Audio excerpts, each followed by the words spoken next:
It's U of L Today on 93.9 The Ville. Here's your host, Mark Hebert.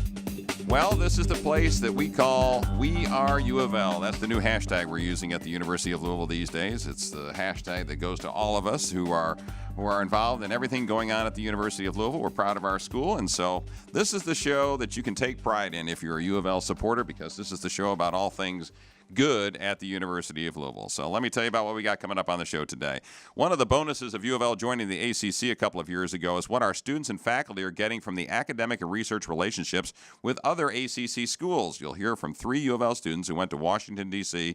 and an ACC conference where students showed off their research work at the Smithsonian, and our students will be here to tell you about that really cool experience. But first, this is just some incredible research and results at the University of Louisville. It's really cool. A group has been working with adults with spinal cord injuries, and they're now showing that those adults can stand and move their hips without any help. Enrico Rejc is a member of that team working on this potentially game-changing research.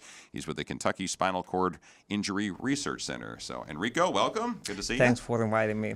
This is wild stuff here, what you're working on. So why don't you tell us, A, what the Kentucky Spinal Cord Injury Research Center is, and then talk a little bit about the research you're working on. Yeah, so the Kentucky Spinal Cord Injury Research Center, it's really a comprehensive research environment where, we go from the very basic research science to, again, the translational research and the clinics. And, and all of this is focused on trying to recover from spinal cord injury. And these are people that have had severe spinal cord injuries, right? They're paraplegics or something along those lines, right? Yeah, especially, in my case, and, also this research talks about the most severe cases of paralysis. Okay. So how many folks have been through this research that you're working with right now? Yeah, so far, there are 4 research participants that have completed the original project, and there are 6 more that are ongoing. Okay, so you've got 4 done, 6 in the hopper. Correct. so to speak. You're getting ready to work with them. Yeah. All right, well, let's talk right off the top then, what you found in the research that you've been doing and working with these 4 individuals. What have you found? And then we'll kind of work our way backwards on how epidural stimulation works and all that kind of thing. So go ahead and describe what you found. What have you got right now? What's the exciting news? Well, the exciting news is that, so let's kind of allow me to go a step backward. Okay. So what we found, and we published it a couple of, like 6 months ago, is that so all 4 individuals that were implanted, with this spinal cord epidural stimulation were able to stand independently after a period of training and just using their upper limbs for balance control. So these are folks who did not have the use of their legs. Legs, correct. So you implanted this epidural stimulator in them. Yeah. Okay.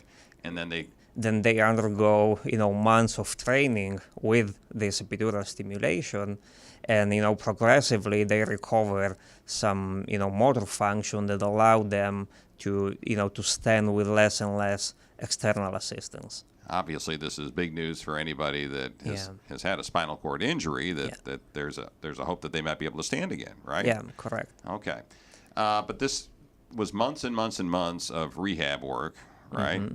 And you also have some highly technical thing you call epidural stimulators. What are those? Describe what that is and how you put them in the body. Yeah, so you need surgery to implant basically an electrode array on on the spinal cord, and also some stimulation unit that then that after surgery is controlled by a Bluetooth controller. Okay, and the Bluetooth controller, though, if I've got it implanted in me, what am I doing with the controller? Yeah, then there are 2 versions as of now. One is a more complex one that can be used by for example, researchers or clinicians, and with that you can turn it on, the stimulator, and you can control all the parameters. For example, the stimulation amplitude or frequency, and which electrodes are active and how. So basically, this is what you can control with that. We're talking with Enrico Rejc, who's with the Kentucky Spinal Cord Injury Research Center at the University of Louisville, and you work with Susie Harkema, who's kind of the pioneer in this area, correct? Yes, that's okay. correct. So you're on her team. Yeah. All right.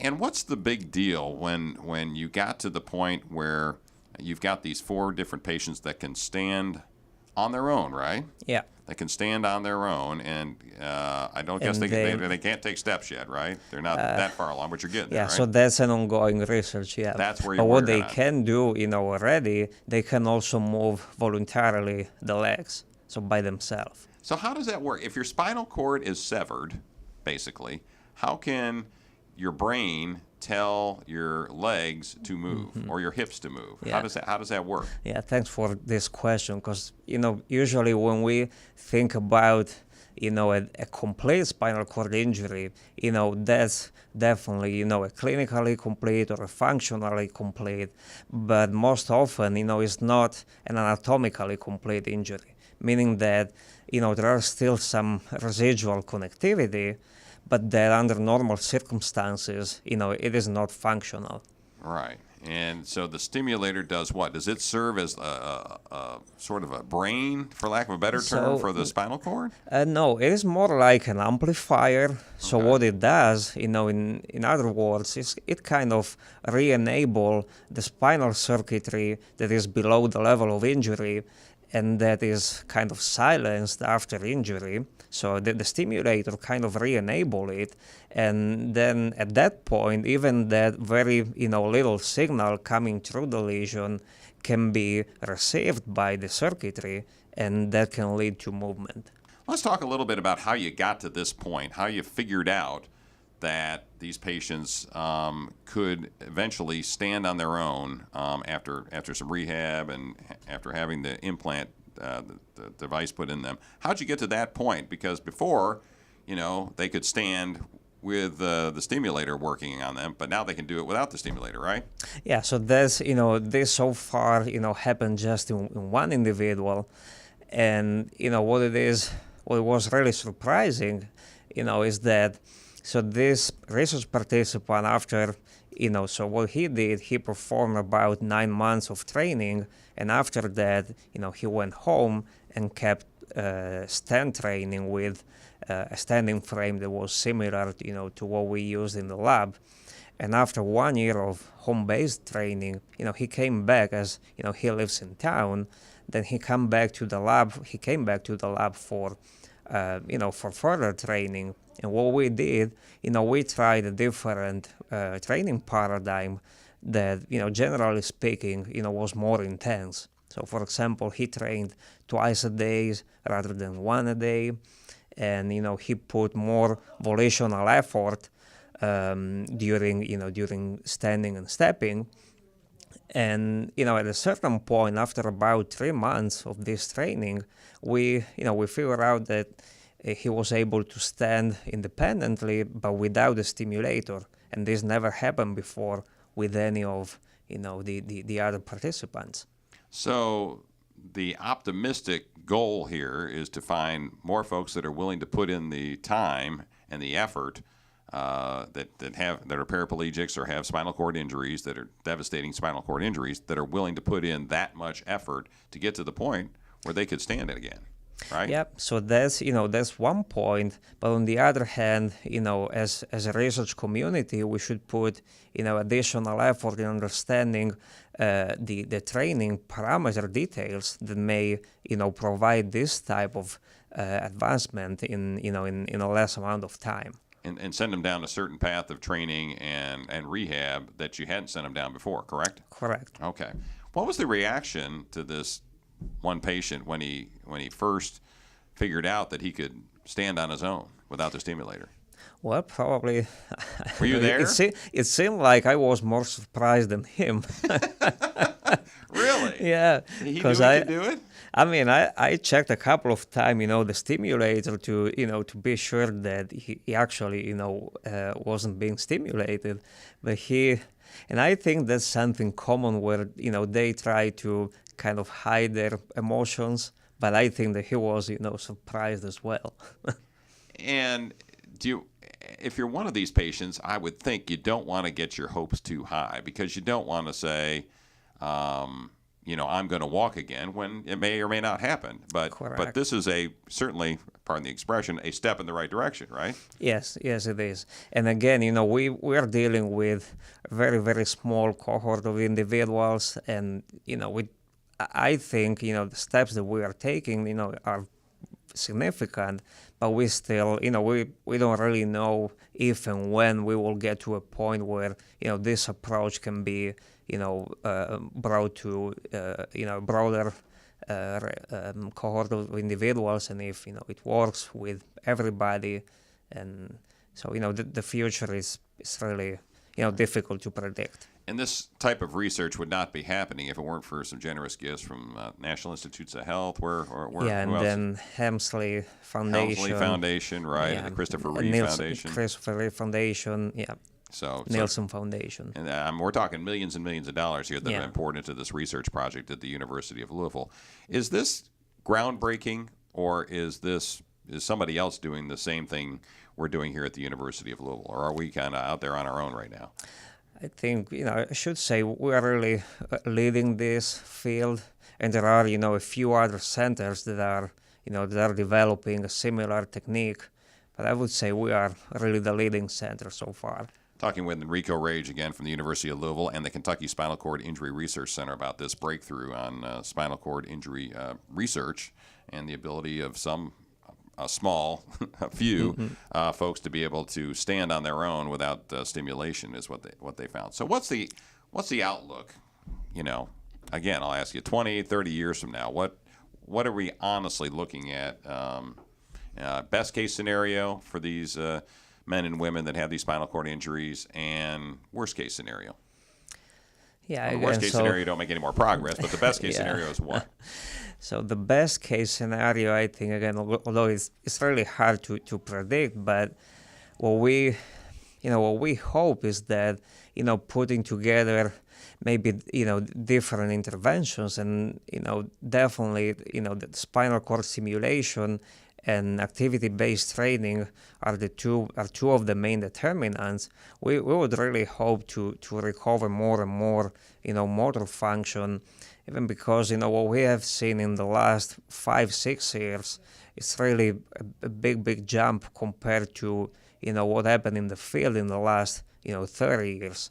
So we hope to be able to progress to a similar slope. Well, let's hope so. That's the feeling here on the University of Louisville, that we can get there and help these folks out. All right, Enrico Rejc, appreciate you being on the show. Thanks a bunch. Thank you for inviting me. Every year since UofL joined the Atlantic Coast Conference, or the ACC, undergraduate students and graduate students from UofL have joined students from other ACC schools in Washington, D.C. to share ideas and show off their research projects. Tasha Golden, Max Adams, and Justin Heidel are three of those students who were in D.C., I guess, earlier this month in October, and they're here to talk about their research and their experience in Washington, D.C. So welcome, ladies and gentlemen. Good to have you on the show. Thank you. You made it back from D.C. okay? Yes, we did. Yes. Didn't get involved in any fights with Donald Trump or anything while you were there, right? No, Surprisingly, we kept no. our heads down. You were the only ones. Okay. All right. Well, Tasha, let's talk about this ACC. It's called Accelerate Festival, with Accelerate spelled capital A, capital C, like ACC. Yes, see what right? they did there. Yeah. Yeah. Very handy. Yeah, so it was October 13 to 15, and all the ACC schools, there's 15 of them, partnered with Virginia Tech and with the Smithsonian's National Museum of American History. It's a chance for the schools to showcase their work, mainly to the public, but also to each other and to alumni and legislators. They also invited guests from the Capitol to come. So there were about 48 interactive installations from across the 15 schools, and then there were also 15 performances that were both dramatic and musical. So we had one of those also. So how many of you went from U of L? You three, and who else? Or just you three? Well, there were 3 projects total from U of L. Okay. So other people were involved in those projects. Gotcha. Okay, so there were several people from U of L there. Yes. All right, so you go up there and you meet all these folks from the ACC, from other schools, right? But you presented your research projects or whatever you were working on. So I guess let's start with you, Max. Tell me about your research project and why you were picked to go to Washington, D.C. and present this at this ACC Yeah, conference. so I'm a fifth-year PhD student working in the Department of Biology. Okay. I study with a professor named Steve Noviak, and we are a canopy ecology lab, which is basically a fancy way of saying that we spend a lot of time looking at how the tops of tropical rainforest function and the organisms that live within them. I'm specifically really interested in how ants live and manage to interact in the tops of forests.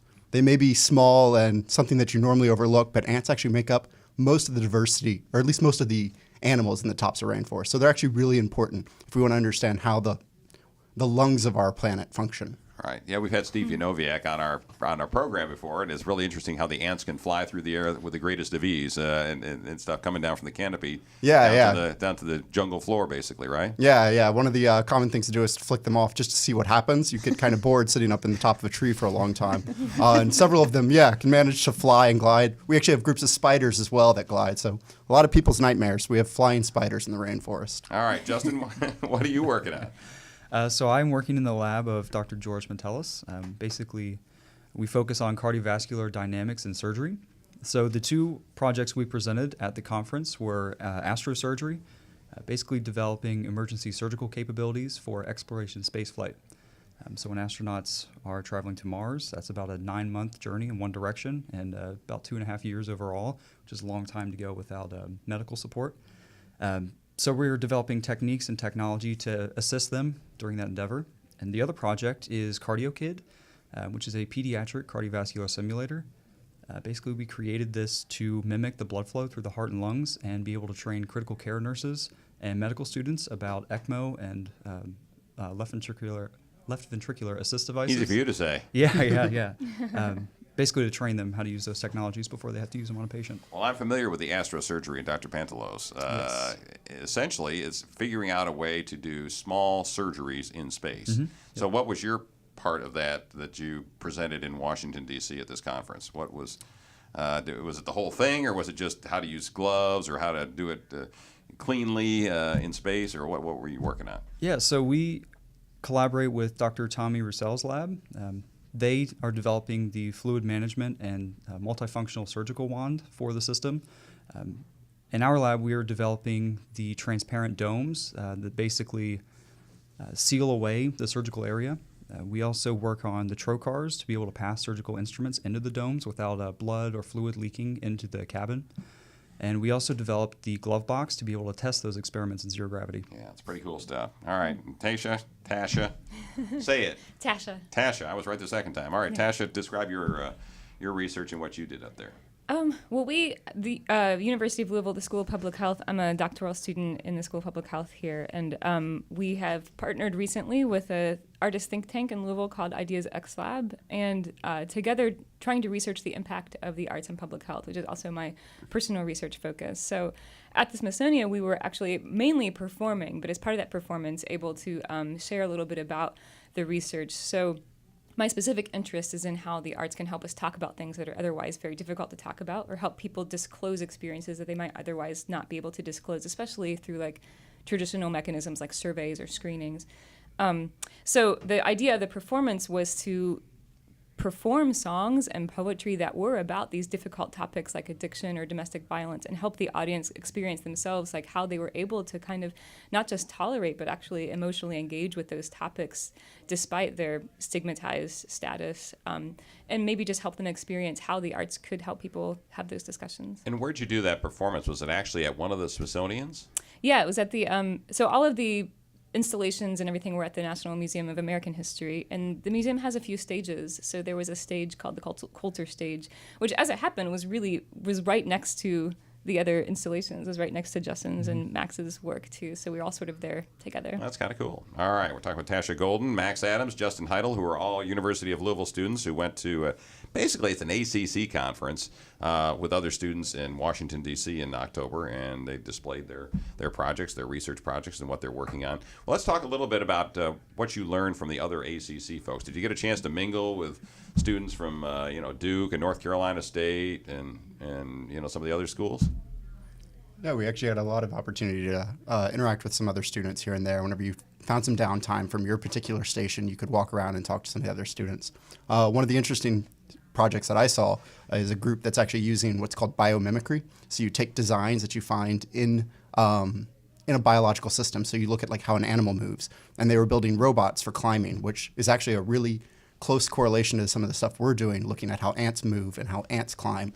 And so that's actually a very potential collaboration for us and the UofL lab. Little robots climbing. Yeah, little tiny robots that climb. And so you use how ants move or how other insects move and incorporate it into futuristic robots. Now, this sounds like a movie. Yeah, hopefully this sounds not. like something from a sci-fi movie here. Okay, and may not be with a good ending. So, Yeah.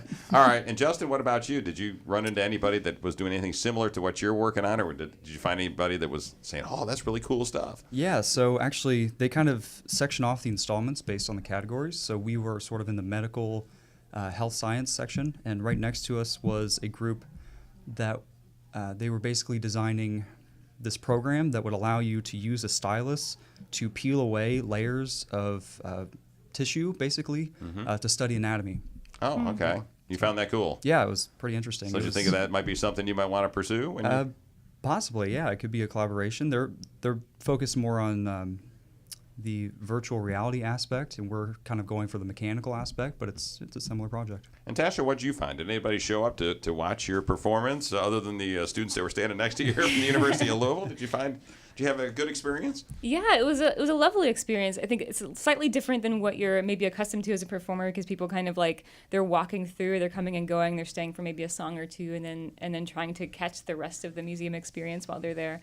But yeah, we weren't on site quite as much as Max and Justin were, because we were there for a single performance while they were there all day, every day. I have to give them props for that. So they got a lot more chance, I think, both to interact with people, but also to see other installations. So, and I have an arts and humanities background, so mostly me going through the museum was just having my mind blown constantly. So I don't think that I can be trusted to repeat to you what I saw. I just, was marveling at the amazing work that people are doing. Right. And when UofL joined the ACC a few years ago, one of the things that folks talked about was it not only was going to help our athletic program, but it was going to help our academic side as well. We're in pretty lofty territory here with some folks that there were some institutions that have very good academic standards. So did you find, were you intimidated at all by the folks from Duke and Florida State and North Carolina, or were you just one of the crowd?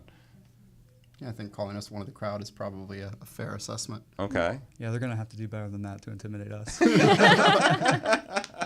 that's true with the sports teams for sure, but I didn't know if that was true on the academic side. So what do you all hope to do? You're two of you are graduate students. What do you want to do with your lives? So I plan on finishing my Master's of Engineering in Bioengineering and then going to medical school. Okay. I'm Max? hopefully wrapping up my PhD in the next year, and then I'll continue to pursue an academic career, professorship or research scientist at So a you museum. want to teach Yeah. or do research, right? Yeah, we'll see. Okay. Tasha?